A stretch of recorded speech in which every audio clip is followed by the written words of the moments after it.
Episódio sensacional e cheio de ação e com direito até a transformação nova. Me pegou totalmente desprevenido, e especialmente com não ter referência nenhuma nesse anime. E até no mangá anterior a gente tinha muita pouca impressão de que o Quenzel iria conseguir se transformar eventualmente, mas já já eu chego lá. Vamos começar do começo, onde a gente tem o retomado, né, aquele enfrentamento contra o necromante, né, de que ele tinha percebido que o careca tinha levado os inimigos logo pra base deles, e nisso que ele vai finalizar, eles repetem aquela cena do episódio final, em que o Quenzel rebate aquele tentáculo que iria perfurar o careca, e nisso já inicia uma batalha que é muito mais trabalhosa do que eu imaginei, né, mas isso faz sentido até, já que o Quenzel tinha dado aquela surra no acampamento justamente porque ele tinha o contato com a lua, né. Tava no seu auge, usando o poder das espadas negras. Então isso até tinha dado a impressão que o necromante era um cara muito mais fraco, o que ele não era, né? No fim das contas ele deu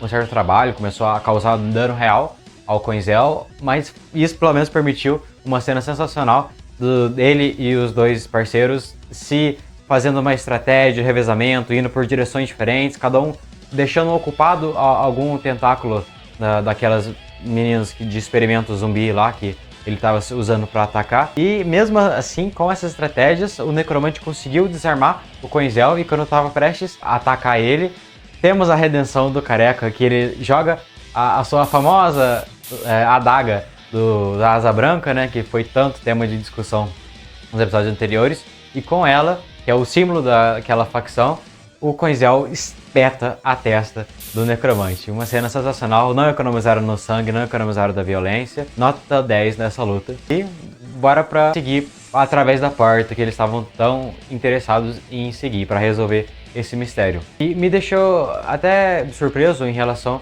a pensar que o que tinha dado a entender no episódio anterior, que toda aquela galera que tinha sido sequestrada pelos Asa Branca tava tudo virado zumbi, na verdade, era só alguns em específico, né? Por exemplo, em tese, eu fui induzido a pensar que aquele laboratório de experimentos era exclusivo do necromante fazer essa magia negra dele, mas na verdade não. Quem estava realizando os experimentos era o próprio herói, querendo replicar a energia das fadas, como se fosse ele utilizando daquelas mulheres que tinham meio o sangue humano, meio o sangue de fada, e como uma forma de utilizar esses poderes, o que me lembrou muito lá do primeiro e segundo episódio, que apareceu aquele cara com uma espada, tinha uma fada amarrada nele. Às vezes, quem sabe, tem uma origem parecida, ou até alguma relação com os outros heróis estarem financiando todo esse comércio ilegal de fábricas a fim de entender a magia delas. E sim, né?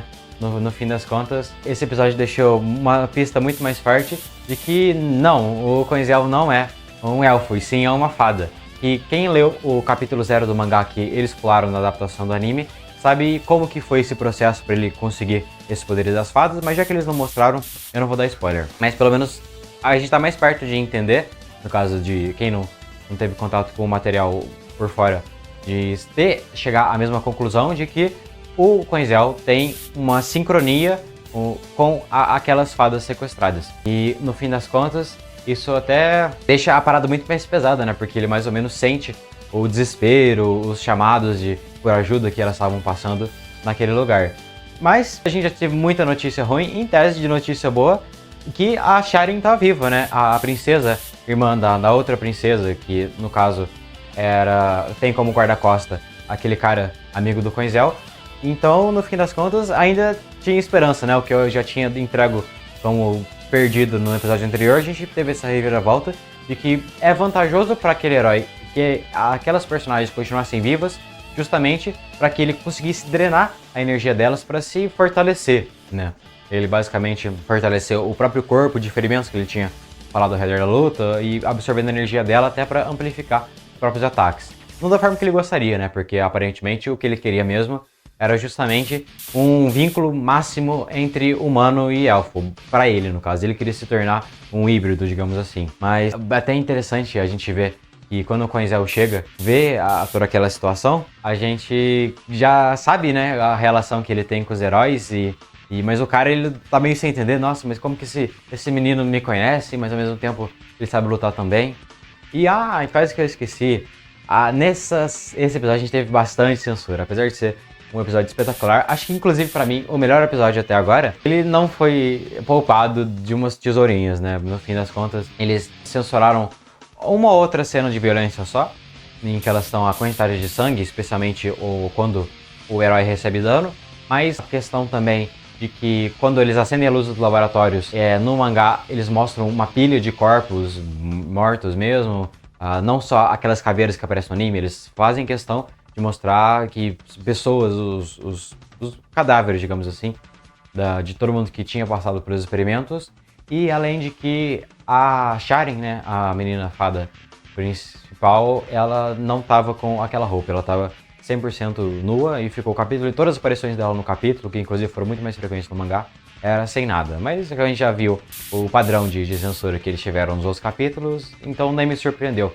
Eles colocaram aquele vestidinho branco nela. Mas, tirando a censura da reta, vamos pra parte maneira mesmo, que é, pra mim, a melhor luta até agora do mangá. Porque, nossa, que sensacional que agora o Quenzel, não conseguindo utilizar o poder máximo da Lua, sem contar o dano que ele já tinha recebido da luta anterior, foi uma luta muito equilibrada, os dois causando dano no outro, os dois avançam, os dois recebem dano, os dois avançam, os dois recebem um corte. Mas é lógico que o Quenzel tem muito mais resistência, ele começa a levar vantagem, até que o cara vai lá e traz os seus aliados, que basicamente ele conseguiu utilizar aquele inseto lá para meio que fazer uma lavagem cerebral e transformar aquelas meninas fadas em soldadas leais sem pensamento, assim, basicamente uma servidão, uma escravidão mental. E elas com o poder de fada é uma coisa bastante forte, né, bastante perigosa, até pro Quenzel, né? Mas quando aquela galera tinha um potencial grande de solar ele, não só por ele estar enfraquecido, mas aquele momento em que todos atacam ao mesmo tempo com suas lanças, eu pensei, putz, já era. Eu já pensei, lá vem o Seinen causar a desgraça, né? E lá vem, ele vai ser capturado, vai ser experimento e tudo mais. Eu achei que eles iriam enrolar pra conseguir pôr um fim nesse herói. Mas, felizmente, me pegou totalmente desprevenido que ele utilizou dessa conexão que ele tem, o Quenzel, com as fadas, para basicamente dar a impressão que ele contatou com a fada interior dentro dele e extraiu o poder 100%. Então, pelo que eu entendi, essa transformação muito linda, muito sensacional, o design, o cabelo cresce, ele deu uma coringada violenta, começou a rir de gargalhar enquanto destroçava todo mundo, mas pelo que eu entendi dessa coringada dele, a transformação, é como se ele tivesse suprimido a metade humana dele e ficasse em 100% fada, né? Ao invés do convencional dele, que é ser meio a meio. Mas eles podem provar o contrário no episódio seguinte, às vezes é uma coisa relacionada ao poder da asa negra ou das espadas negras que ele tinha.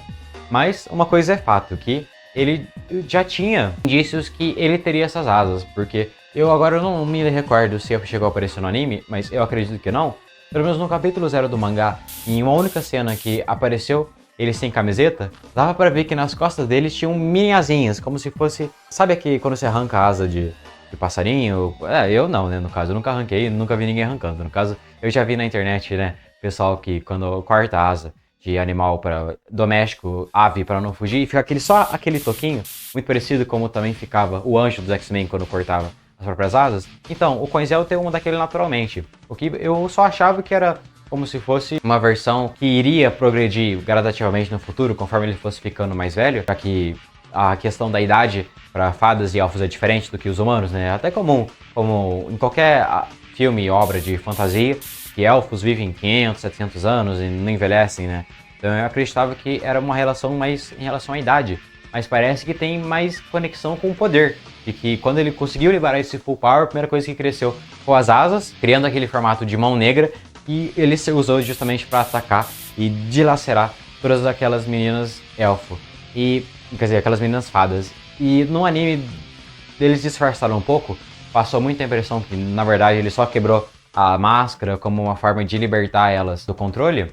Mas do mangá, eu fiquei com a impressão que ele, na verdade, matou todo mundo. E meio que essa verbo que eles usaram de libertar, é libertar dessa para melhor, assim. Meio que cessar o sofrimento, assim como ele tinha feito com o irmão da princesa. Que nem eu comentei nos capítulos anteriores, que a partir do momento que a pessoa é zumbificada, não tem mais volta.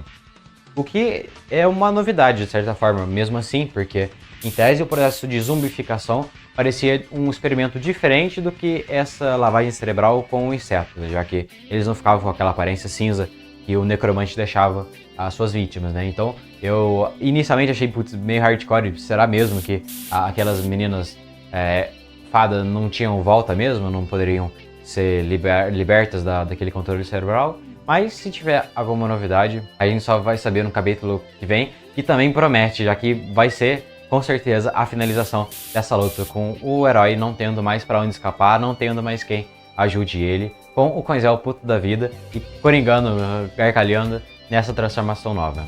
Mas é isso aí, pode ter certeza que vou trazer aqui na semana que vem. Toda sexta-feira tem episódio novo, eu acabo lançando ou sábado ou domingo uma análise. E se curtiu, deixa o seu like. Por enquanto, falou e fui.